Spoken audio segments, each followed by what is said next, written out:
तपोवनमधल्या प्रदर्शन केंद्राच्या निविदा प्रक्रियेला आता अखेर स्थगिती देण्यात आलेली आहे। मंत्री गिरीश महाजन यांनी नाशिकमध्ये या स्थगितीबाबत माहिती दिलेली आहे।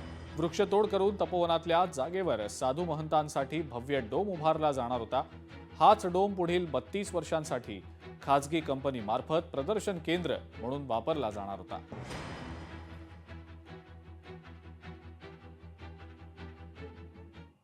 झाड एकही झाड तुटता कामा नये। मंडपासाठी त्या कुठे तुम्ही वृक्ष तोडतायत, झाडं तोडतायत, असं होणार नाही।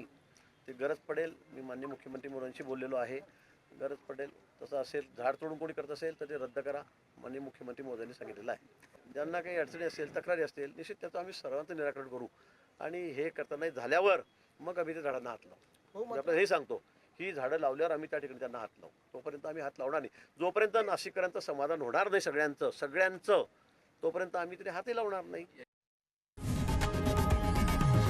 लोकशाही मराठी ऐका, पहा, जागरूक रहा।